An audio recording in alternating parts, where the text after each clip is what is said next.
and welcome back to this latest episode of the Driving Net Profit with Zero Emissions show. I am Barbara Albert, co-CEO of 100% Renewables, a consultancy specialized in the development of climate action strategies. The built environment is a significant contributor to the global carbon footprint. It accounts for approximately 40% of our emissions.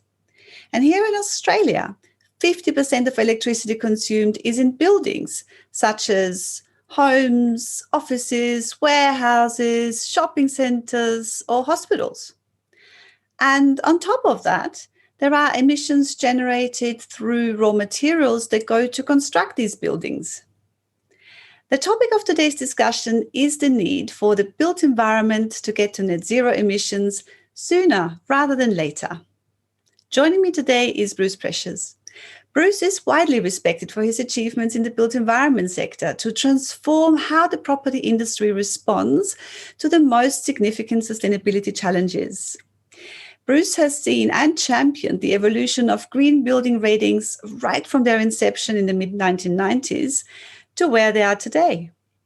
In 2019, he was awarded the New South Wales Green Globe's Lifetime Achievement Award, and in 2020, named a Green Star champion by the Green Building Council of Australia.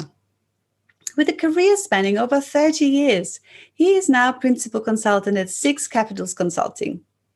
Before this role, he was GPT's National Manager, Sustainability and Property Services.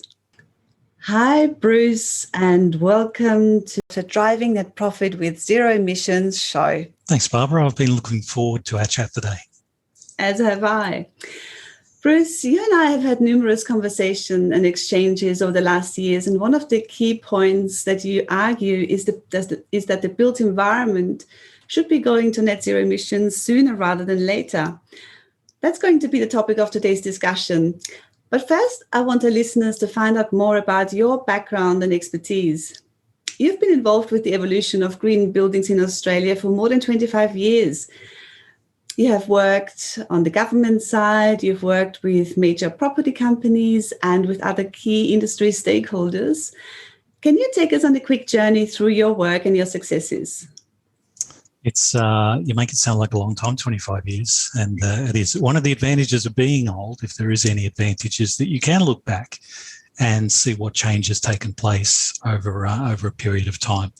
And my history with buildings and efficiency in buildings goes back to the late 80s when I joined a controls company, Honeywell, working on installing intelligent building systems of the day, early microprocessor days. But that was a revolution in the control of large commercial property. And too often we worked so hard to put these highly efficient systems into place that rarely did we get to commission them and really get them to work to their optimal. You know, the builder was finished, they'd reached practical completion, the tenants needed to move in, so just turn everything on and leave the building.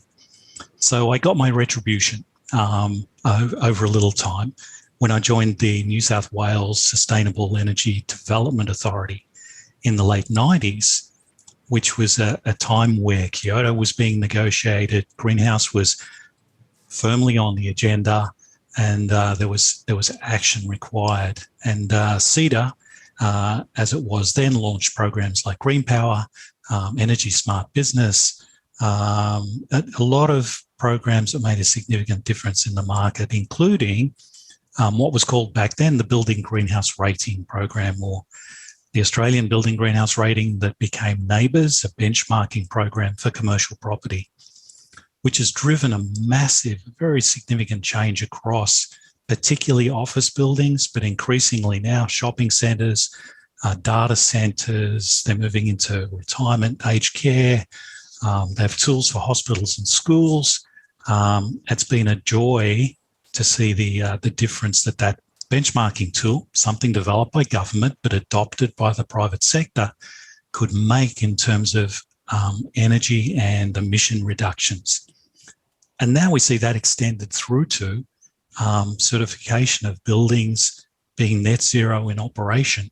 So that span over that period of time It's been a very exciting time. It felt as though it was moving too slowly all the time, but now we look back and we can see that there's been some considerable movement and success along that way. Yeah, it's great to see that kind of movement is happening in the Australian market. I'm very happy about that. So I wanted to talk about the need to decarbonize, the need to reach net zero emissions, and the developments that are happening currently and how this affects the built environment. So the need to decarbonize has evolved since even 2015 when the Paris Agreement got signed. The Paris Agreement said that we should reach net zero emissions by mid-century to limit global warming to under 2 degrees. And most countries have committed to this goal, as well as all states and territories of Australia. But then in 2018, we had the IPCC special report on global warming, which called for global warming not to exceed 1.5 degrees Celsius, and the big difference between 1.5 degrees and 2 degrees. So this paper still calls for net zero emissions by mid-century, or if you go with no overshoot, around 10 years earlier. So it's a bit of a different message, making it more stringent. But then we also have the Science-Based Target Initiative, which is a great tool to help business plan its pathway towards net zero emissions, previously under the 2 degree scenario and now also under 1.5 degrees of warming. And then recently, the International Energy Agency issued this report where they're calling for no new fossil fuel power stations to be built if we are to achieve global warming targets. So clearly, global advice on when and how to decarbonize keeps changing. But all of this guidance still points to decarbonization and net zero emissions being required over the next 15 to 30 years. So do you think, Bruce, that net zero by 2050 is good enough for the built environment, or should the target year for the built environment be different in your opinion? I think it's justified that the built environment moves much more quickly, and there will be, and this is a maturing of the discussion, so that we recognise those parts of our economy that can move rapidly and should move as early as possible, move with urgency. City of Sydney, for instance, in their climate emergency, they've declared they want the city to be net zero 2035. There's an expectation that some of these targets will continue to come forward as we recognise the urgency and as the opportunities to move away from a carbon-intensive economy come to fruition. Technologies change, behaviours change, and all of a sudden we can unlock different potential there. So rather than casting out these long-term scenarios, for many sectors of the economy, not just built environment, for many sectors of our economy, the question should be today, why not net zero today? If not, why not? So net zero today, if not, why not? Explain why not. Because for the built environment, if we take the operational emissions component of built environment, it's about reaching that point of having efficient buildings that run on renewable energy. Well, we can do both those things today, so why not do it today? So that's the overall message, I think, that we need to send and liberate large parts of our economy to make these changes at the earliest possible opportunity, because there will be parts of our economy that are really hard to abate. And that's in construction materials and in generation of a lot of the raw materials that our economy relies on. Now, there are strategies afoot for those, but they're going to take a little longer. But if everybody else that can move to net zero now does so at the earliest opportunity, not only do they get to sort of put that behind them and move on with their own innovations and their own business building, but we help the science improve the probability of avoiding those global warming impacts. So if you take the IPCC projections, for instance, when they talk about the calculation of 1.5 or 2 degrees, there's a probability around that. There's a 66% probability that we'll avoid 1.5 or 2 degrees. Well, that's not very good odds. Let's work at improving that probability by mitigating emissions much more quickly. So in addition to this kind of moral imperative to act where you can act, is the sector under a lot of pressure from their stakeholders to indeed move to net zero emissions? There is pressure for the large commercial property owners. There is significant stakeholder pressure, whether that's from investors. There's increasingly competition on the tenant side. So in commercial office buildings, to take the example, many of the large tenants in office buildings are setting their own net zero targets. So they have an expectation that they can move into net zero buildings. So if you want to optimize the performance of your building from a financial perspective, from a vacancy perspective, from a leasing space perspective, you want to make your building most attractive to the broadest range of tenants. So there's a portion of those tenants that are setting increasingly higher targets for the performance of buildings, and owners are responding to those pressures. Significantly within again those corporations, the employee group voice a significant degree of satisfaction around those organisations that are moving more quickly on carbon abatement and demonstrating that it's something that can be that net zero operations, for instance, is something that can be achieved in commercial property today. Definitely. So yeah, the built environment is under a lot of pressure from all sides of the stakeholder equation, from investors to tenants. There is pressure to move to net zero emissions. Let's have a look at how the built environment actually contributes to greenhouse gas emissions. But if I look at it, obviously, the sector uses a lot of energy to run the buildings, and there are also many emissions associated with the construction and also some at the end of life of buildings. Bruce, could you take us through the emissions that the built environment sector is responsible for? So let's start with because there are a number of dimensions there to consider. So if we start with operational buildings, and commercial property typically has quite long lifetimes.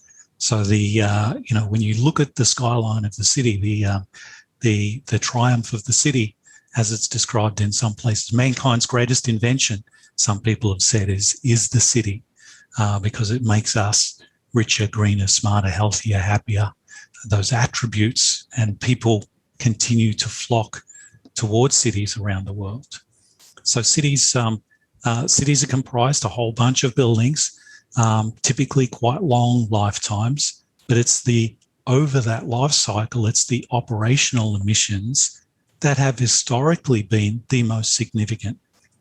So the things that we can deal with there, if we break it down into the scopes of emissions, scope 1 emissions being the emissions that occur on site at the building. So if I'm burning a fossil fuel at the building, a gas or diesel or any other kind of fossil fuel, I'm generating some scope 1 emissions. So I can do something about that today. I can use that system more efficiently to reduce emissions.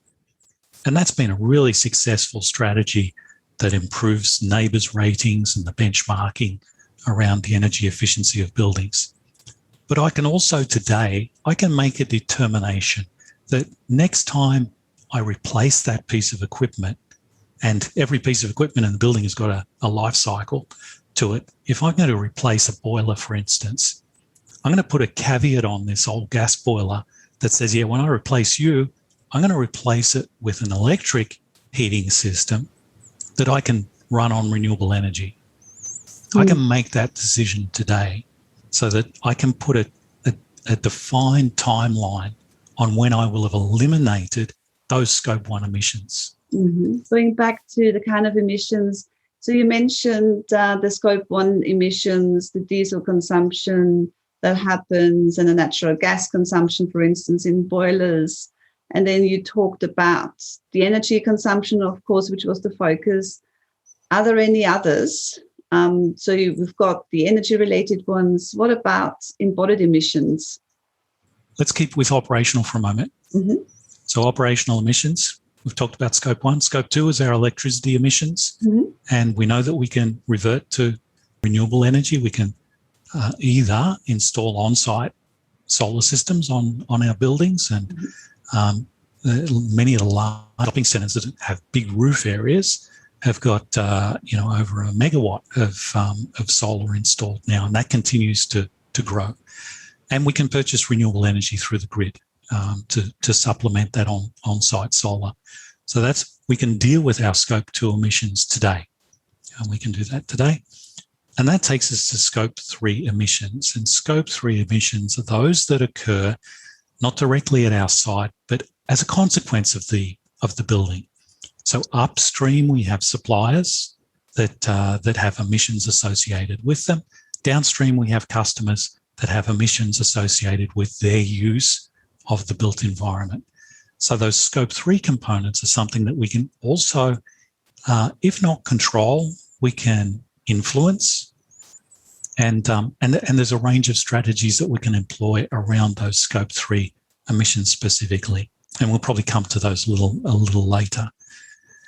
So it's always surprising looking at all these emissions that the built environment is responsible for, just to analyze all the different emission sources. So altogether, or maybe just specifically for operational emissions, how much exactly does the built environment contribute to greenhouse gas emissions overall?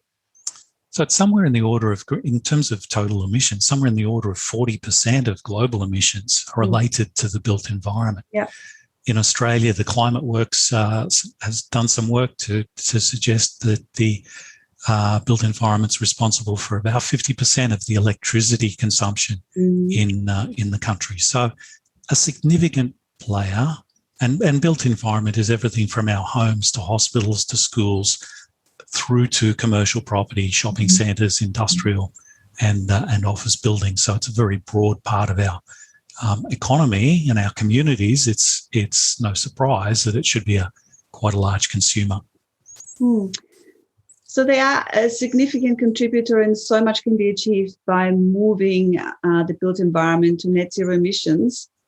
So how can this happen? You talked about the scope 1, scope 2, scope 3 emissions and the different components of how the sector is responsible for greenhouse gas emissions.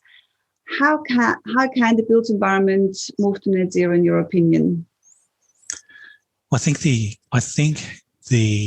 we have this unique opportunity in Australia because we have the NABERS program that benchmarks and understands the energy efficiency. We have the right incentives to improve the energy efficiency of buildings, which is the first place to really start. And the next bit is to create a certification for net zero of buildings, a badge, so that if a tenant is looking to move into a net zero building, there's a badge that they can look for, or a certification that they can ask for that gives them confidence that they're moving into a net zero space. And we have one of those. So the Climate Active program run by the federal government provides a description of the boundaries of a net zero certification for operating property. It's the only one that I can find in the world. And certainly when I speak to peers and colleagues in New York or London, they're very jealous that we have these definitions that we can work with and create a badge that people can ask for, which creates a market now. We've seen the market evolve and the market created around NABERS ratings. We can extend that now to climate active ratings, to net zero ratings, so that there is an active market where there is either if you are a net zero building, you either get a green premium in the rent, or probably more to the case, you avoid the brown discount that you will suffer if you're not a net zero building. So amongst the membership of the Better Buildings Partnership, which is a coalition that the City of Sydney draws together, there's around 13 property owners in that coalition that are responsible for 60% of the buildings in the city of Sydney. So imagine walking down Pitt Street or George Street in the city, and 60% of the buildings around you are part of the Better Building Partnership. They've all committed to net zero 2030 or before. So we already have, through the NABERS Climate Active certification, there's more than 30 buildings already certified as net zero now. And there's more that have been certified through the Green Building Council process as well. So it's a very rapidly growing certification space that is a great demonstration project, I think, to the broader community that just shows that this is something that we can do today, immediately. Is it good enough to go net zero straight away, because you have to use carbon offsets for that? What is your opinion on that? Well, you don't have to use carbon offsets in every case. There's a large proportion of NABERS rated buildings that are 100% electric buildings today. Mm-hmm. So for that most significant portion of the carbon footprint, you move to renewable electricity, and you've resolved that problem. Within the boundaries of operational buildings, the climate active boundary does extend to some elements that are under the building manager's control, which include water consumption and the embedded carbon in that's involved in delivering and then treating water, and also the provision of waste services. So there is an element of Scope 3 emissions that you may be, to be net zero today, you may revert to offsets. Mm-hmm. And in most cases, certainly the people I'm speaking to are talking about nature-based offsets. So offsets that come with a number of broader benefits on top of the carbon abatement piece. So I don't think there's a reason to be skeptical or scared of offsets. Offsets will form a really, really important part of moving our economies to net zero. There's no doubt about that. Mm-hmm. But again, the conversation is maturing, and the release late last year of the Oxford Principles on offsetting as a reference document, that document and the thinking behind that document, providing us a taxonomy that helps us to understand the different roles of different offsets and how the roles of those offsets will change over time. That's a really, really useful reference to help guide our appreciation of offsets. Definitely. So we mentioned earlier the pathway to net zero emissions.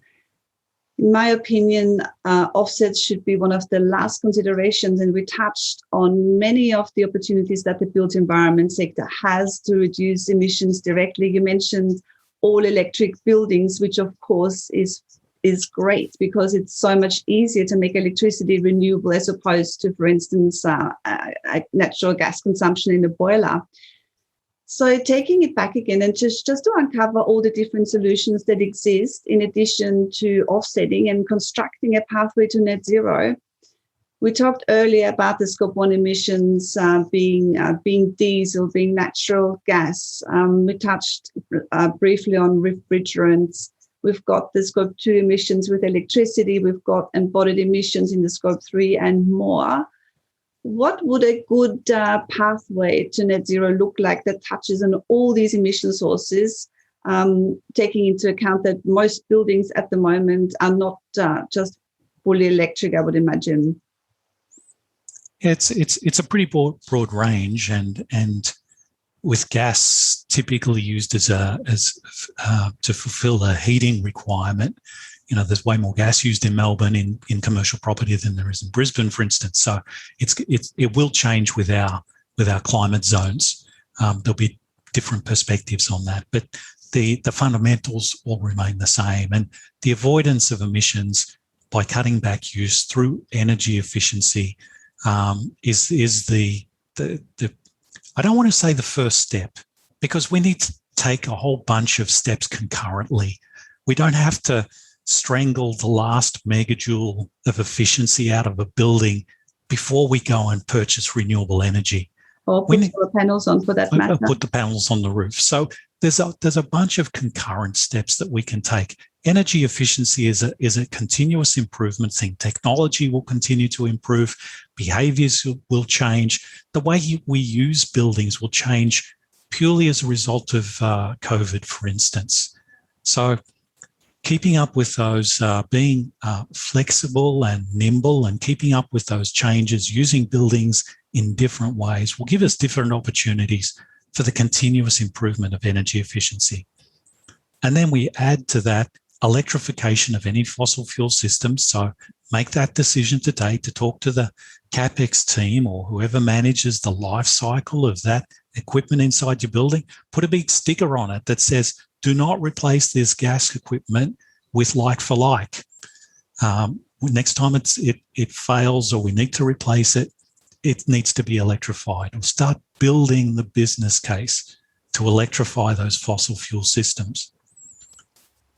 As we said, we move to the biggest step, the most significant, is to move to renewable energy. So if you have the opportunity for on-site solar, get that installed and move your contract across to a renewable energy contract. Green power or purchasing and retiring LGCs, large-scale generation certificates, is the mechanism.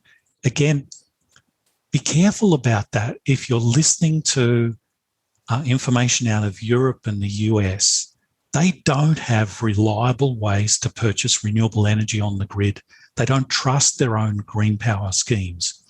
Our scheme, our green power scheme, has been around since, I think it's 96 or 97, and it's national. I got sent to Washington in 1997 as a representative of the New South Wales government to pick up a US EPA award for Australia having the very first nationally consistent green power purchasing program, an audited, robust method for purchasing renewable energy over the grid. And, you know, that program has evolved and it's taken in the renewable energy target. We have really robust systems that we can rely on that other countries don't have. So other countries will talk about some of those strategies as being greenwash, where here they're not. So just be cautious around some of the perspectives from overseas. We have some surprisingly, we have some really great advantages in our own market that we should use to our own advantage. The Green Power program is certainly a very respected program. We were involved with the program as well. We wrote the Green Power Guide for Businesses, so we'll put that in the show notes as well for people who want to find out more about this program that we have here in Australia. We talked about efficiency. We talked about putting solar panels on the roof. We talked about purchasing renewables through our renewable energy scheme here, which is great. So the LGCs that you mentioned is the renewable energy certificate equivalent here in Australia, which is a highly credible scheme. Is there any other way you can get carbon-free electricity? Carbon-free electricity,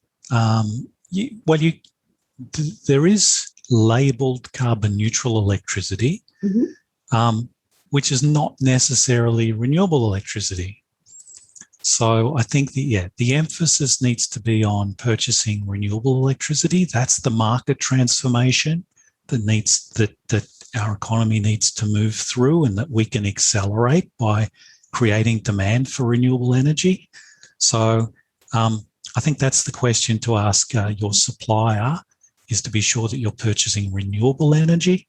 The carbon neutral electricity appeals to certain parts of the market, but if you're using offsets as an offset to coal-fired electricity, then that's not a sustainable long-term solution. We didn't really talk about the Scope 3 emissions and our upstream and downstream. Our upstream embodied carbon, and downstream how our customers of the built environment can mitigate their emissions as well. So I really want to talk about upstream and what do we do about the carbon that's included in all of the stuff that we buy. So as large, for the large commercial property owners, they have a significant spend on a whole range of products and services. How do we deal with that carbon? Now, traditionally, we've taken numbers like the spend on catering and flights and couriers and taxis and rental cars, and we convert that through some factors to create a carbon footprint. And then at the end of the day, the only thing we're left after we've done all that gruesome accounting is to purchase offsets. And it's a very unfulfilling, unsustainable approach to dealing with those embodied emissions. It doesn't affect that much change in the economy either. No, affects none. So what we really want is for that courier to have delivered product, to have done his deliveries in an electric vehicle running on renewable energy. What we really wanted when we bought legal services was for that law firm to be a net zero law firm that's sitting in a net zero building that deals with net zero banks, and the banks themselves are net zero, providing services through to building owners. And it becomes a bit of a virtuous circle there. If property owners can ask their service providers to be net zero, and they in turn look for net zero buildings to be for their businesses to operate from, we've got a little virtuous circle that gets that demand for net zero products and services flowing. And again, we have this this advantage over other countries where we have a climate active certification. We have a process for organisations to go through to get that label or badge that we can ask for. And this process calls for on-site reduction, just like you mentioned. So rather than just offsetting to go to net zero, the process calls for efficiency to be put in and a focus on eliminating fossil fuels, just like you said. So it's rigorous. And I think the focus will be extended, and the emphasis will be much greater on the renewable energy component as well. So it was originally called the National Carbon Offset Program. So it was designed very much with offsets in mind, but it has evolved, and I think it will continue to evolve because stakeholders certainly want it to moving more towards that offsets as a last resort. Mm-hmm. They should be a last resort indeed. So we were talking about the service providers, we were talking about upstream emissions. How can you, thinking back of all the embodied emissions that the built environment has, all the steel, the concrete, the glass, the plastic, everything that goes into making a building, what can you do in this regard to incorporate that in your carbon footprint, incorporating that into the responsibility that you take for your building? What can you do to improve the carbon performance there? Really important point. And I think we look to certainly in the commercial property world, we look to the Green Building Council and work collaboratively with the Green Building Council to provide the leadership and that point of collaboration on those elements. So for a start, do we need the materials in the first place? Can we dematerialize? Can we design lighter weight constructions? Can we move to timber construction? And in most capital cities now, I think there are some fabulous examples of mass timber construction, which is such an interesting and appealing method of building quite large scale properties that are extraordinary. But equally, we can continue to innovate in the way that materials are created. And you've seen, most people will have seen many messages to the market from those large scale steel producers, concrete producers are all working diligently now away at how do we avoid emissions in our process? What does green steel look like? So that's from a raw material to a building product phase. But equally then in sort of our operational cycle, then the whole notion of circular economy is growing in awareness across certainly the commercial property industry. And those three pillars of the circular economy, with avoiding waste and pollution and keeping materials in use longer, and then regenerative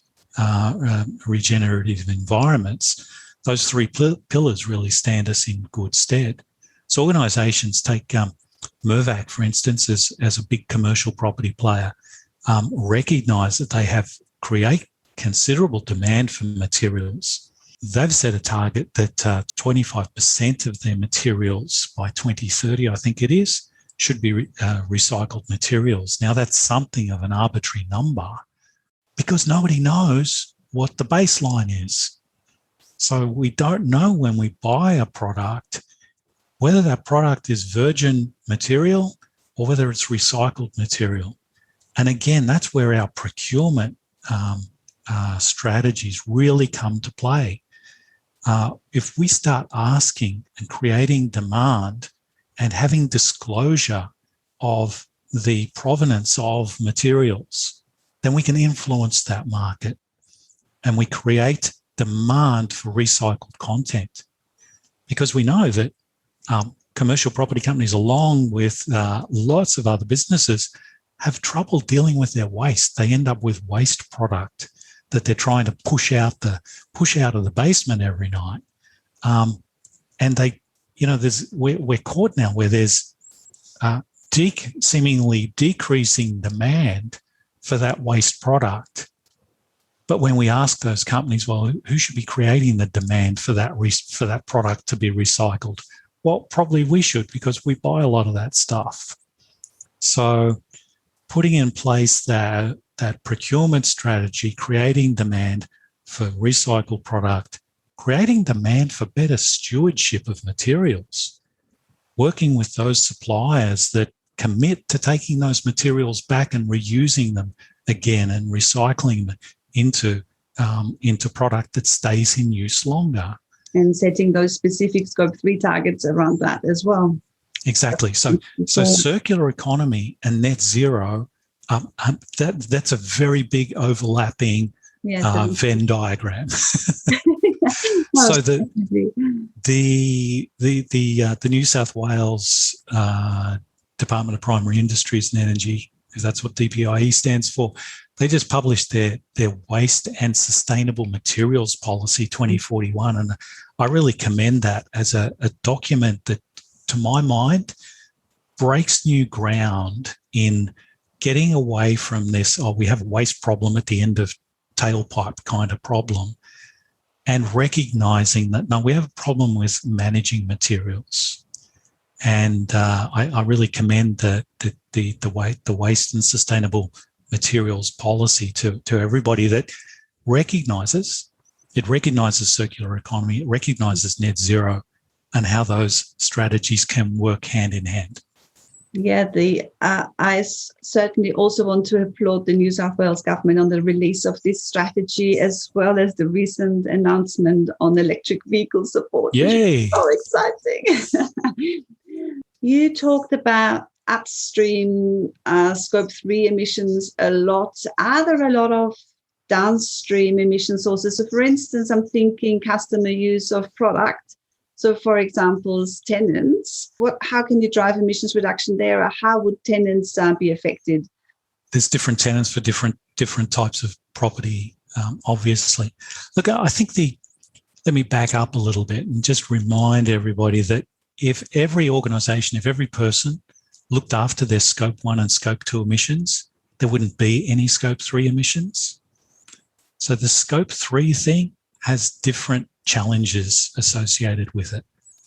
And, the NABERS program, when it was very first designed, go way, way back to when it was building greenhouse rating, it was initially designed as being a whole building rating. And when we took that to some people in the Property Council who knew how commercial property operated really well, they said, explain how this works and explain how tenants and landlords are going to deal with the energy that the tenants buy versus the energy that the landlord buys and manages. And when we describe the collaboration that would be required between, maybe 100 tenants in a large building and the manager to achieve an efficient building, that's where the advice was, you guys need to separate this out so you can allocate responsibility to the person who has control over it. And that was the wisest advice ever given for an energy efficiency program, because being able to define clearly the boundaries between what the landlord was responsible for, or the building manager, and what the tenant was responsible for has been one of the key components of the success of the NABERS program. And the rest of the world wishes that they'd made similar decisions. In large parts of the world, talking to friends in New York, talking to people in London recently, they lament the fact that in many buildings, there's not even any meters that separate out what the tenant and what the landlord control. So nobody manages it. You can't manage what you don't measure. Exactly. So here we have these distinct boundaries of control. Now, can the landlord influence the tenant in how they use energy and how they create emissions? To some extent, but it's not the primary strategy for tenants. And lots of commercial tenants have got their own programs for net zero, for RE100 objectives, for instance. So there's a lot of activity in that space. The landlord's not always the best person to give that tenant advice on how to run their business. They're there to provide them space and let them get on with running their business. But they can influence and they can play a part. They can play a much more important part in helping those businesses deal with their waste, because the landlord becomes the person that comes and in most examples, in large commercial property at least, the landlord becomes the steward of the waste from all those tenants, and there's a lot more behaviour change, interaction that happens in those spaces. But it's not something to be ignored, but it's not our first strategy to rely on. Getting the landlord to be the benevolent landlord that forces the tenant to do a whole bunch of things in that space. That sounds very defensive after all of that big description. Which probably means I've failed to convince any tenant to ever do anything that I want. And probably reflects that a little bit. But I think it's something that we need to face into, and probably look at the wider spectrum of strategies that we can use. One that we can use that's underused at the moment is NABERS introduced a program called Co-Assess. So there was a recognition that NABERS tenancy ratings are well behind NABERS building ratings, base building ratings. So tenants are not engaging in this space very well. So the Co-Assess program allows, when the building owner has the NABERS assessor coming in to do the rating of a base building, while he's there, he may as well do the tenant ratings at the same time. So Co-Assess is a strategy to try and gain that greater engagement.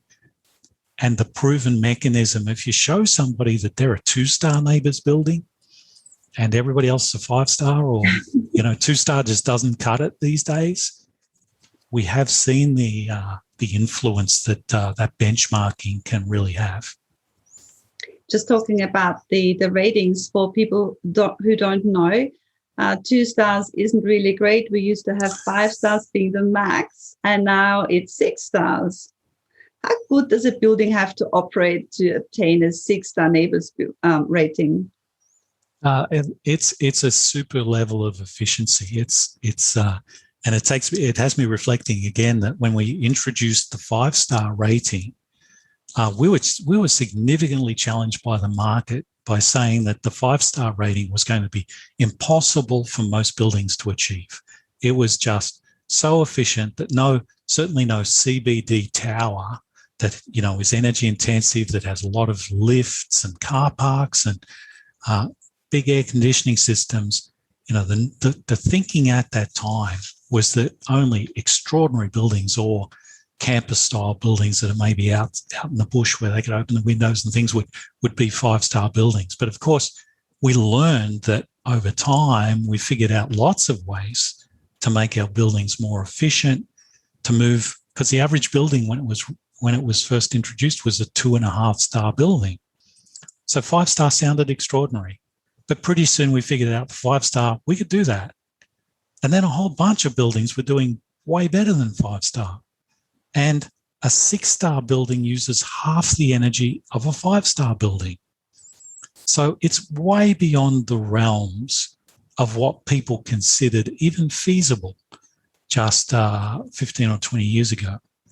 So that's enormous progress that, of course, helps us when it comes time to setting minimum standards. When we go to revise the building code, for instance, Australia is blessed in having the best set of information around operational buildings on which to base our future codes than any other country.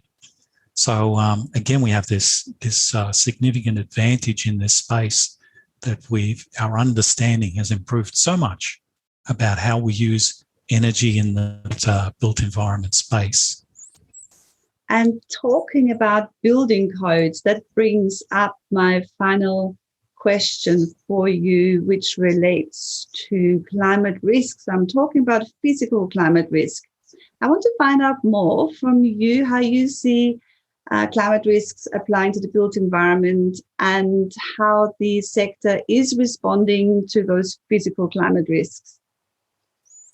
It's that's been a rapidly evolving space that's really been catalysed by TCFD, another ugly acronym, but it's the Task Force for Climate Change Financial Disclosure, and TCFD is something that's driven by investors largely that want to know from businesses how they're responding to both the risks of the transitional risks of climate change. So what does moving to renewable energy mean for your business, for your sector of industry, but also what you're doing in relation to physical risks. So TCFD has had a lot of people who are largely already contemplating what global warming means to the physical assets, but TCFD has really given it a much greater momentum and push.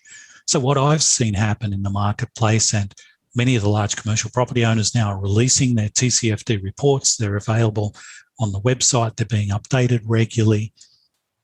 And we're seeing the response of designers.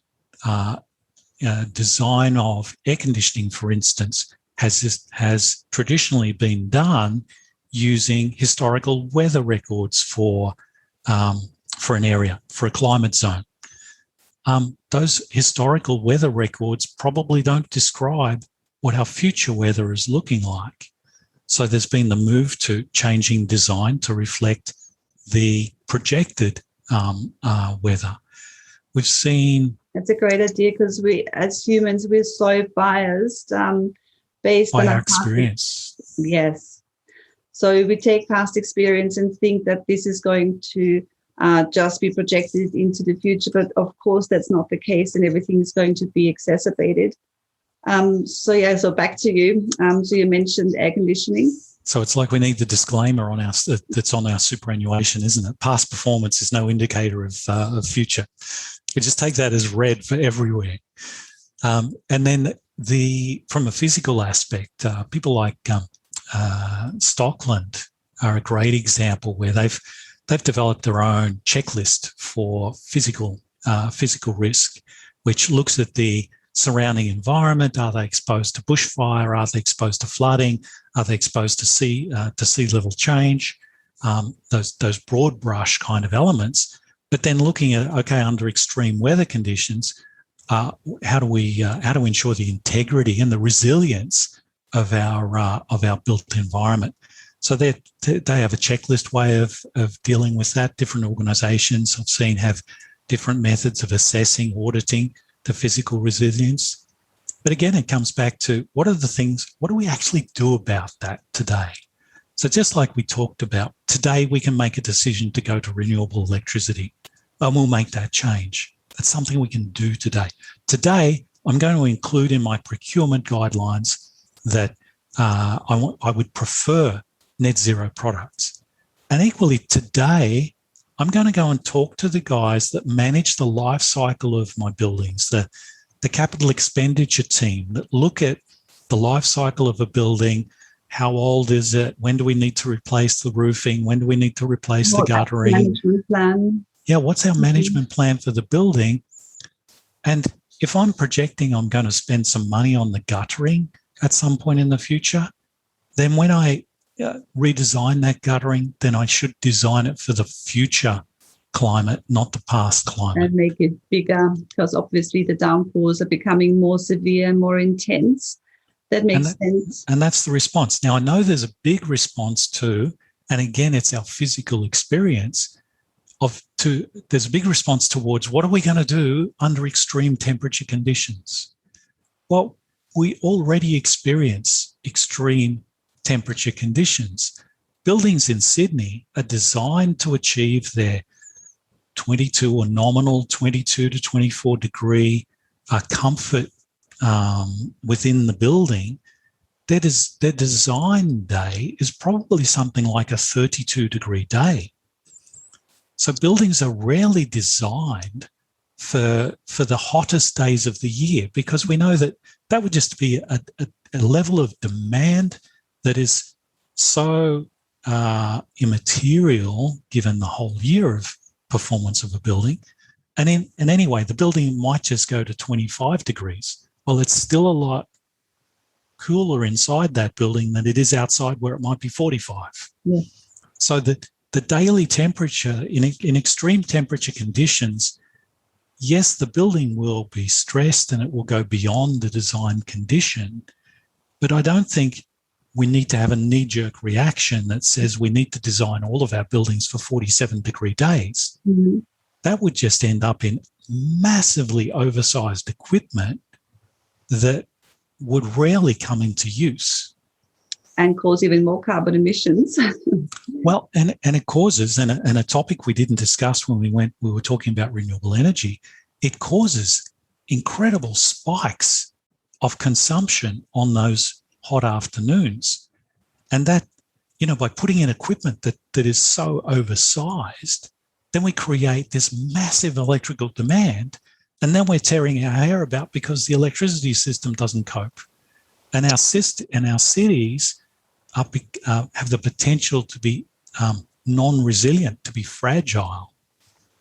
So from a resilience perspective, we can say, yep, under extreme temperature conditions, we can expect our buildings to be a little warmer. They won't be 22 degrees. They might be a bit warmer than that. That's okay. And buildings have a significant role that we should recognise as we transition to renewable energy. Buildings have a role to play in managing demand, so that they can play a part in this extraordinary balance that we have got to provide every second of every day, where we balance how much energy our city uses versus how much energy can be transported through the distribution network and through the transmission network and can be generated. So that balance across all of that system is something that buildings can participate in. And I'd recommend take a look at the Better Buildings Partnership have released a demand management planner, which explains the role that not only buildings, but any consumer can play in helping to balance demand, which helps to integrate more and more renewables into this incredible energy system that we've come to rely on. It helps with grid stability, because one of the other resilience issues, of course, is power outages. Absolutely. How do building owners cope with that aspect? And would it all just be relying on diesel generators, which then cause additional carbon emissions under Scope 1? What can be done there? It's interesting. We're doing some work with the NABERS team at the moment in looking at how we better recognise renewable energy under the NABERS program. And so some quick analysis we did just last week showed that, lots of large commercial buildings, about 40% of rated office buildings don't have diesel generator backup or have not used it in recent years. The other 60% have some diesel. The diesel consumption, which is predominantly used for testing, is I would describe it as immaterial. It's less than 1% in most cases, less than 1% of emissions when you look at the emissions footprint. So if we're using that truly only as an emergency supply, then I don't think that we shouldn't have knee-jerk reactions around that. I think there is an opportunity to rethink how we deal with power outage in office buildings, because at the moment there's a property council guide to office quality that defines how much generation a premium building, how much generation and how much on-site fuel capacity must be included in a premium building. What defines a premium building in that space? But it was designed, that standard was designed back in the day when we had large parts of, computer systems that we were totally dependent on sitting inside of buildings, for instance. And now with most things captured in the cloud, everybody in the building, we've just had the very clear experience of everybody working from home, or your laptop is going to keep working. Your laptop is battery backed for some time. You can keep working on the laptop if you've still got mobile communication or network communication anyway. So times have changed, and there is an opportunity to rethink what we need to support and back up in buildings and how we do it. So the rise of batteries and the opportunities that batteries provide to not only provide backup, but also to contribute to balancing the grid is a really important evolving consideration right now. Excellent. These are all such good considerations and have given our listeners a comprehensive understanding of the physical climate risks and how they relate to the property sector and the built environment. What is the key takeaway message you want to leave our listeners with? We've covered so many topics around what causes emissions in the built environment, how the built environment can move to net zero emissions, and the importance of doing it sooner rather than later. We touched on physical climate risks. Out of all these topics that we've discussed, what would be your key takeaway messages you want to leave our listeners with? The key message for me is net zero today. And if not, why not? And so if you can't do it today, what are the steps that you need to put in place so that you can do it tomorrow or the next day? Because it's not an infinite scenario, and it's certainly not let's just wait until 2050 and see what happens. Any business that has customers will be under pressure to be net zero sooner or later. Any business with investors, any business that has stakeholders, including employees or a community that it touches, will be under pressure to be net zero. The best way for you to respond to that is to say, okay, I need to be net zero today. And if not, why not? Such a great key takeaway message. Thanks, Bruce. So how can people connect with you to learn more about net zero in the built environment? Yeah, happy to take questions and suggestions and challenges and discussions anytime. So either look me up on LinkedIn or send me an email, simply bruce.precious@gmail.com. And I'd be happy for anybody's communication, and always happy to talk about net zero and how we accelerate net zero. And I certainly appreciate our discussions that we have around this topic. You've mentioned a whole raft of documents that are available online. We're going to put these in the show notes, as well as your contact details. Thanks, Barbara. Thank you. That was Bruce Precious talking about the importance of the built environment moving to net zero now. If you know another person who you think will enjoy this podcast, please let them know so that more people can hear about best practice stories of how organizations are moving to net zero emissions. Thanks for tuning in, and I'll see you in the next episode.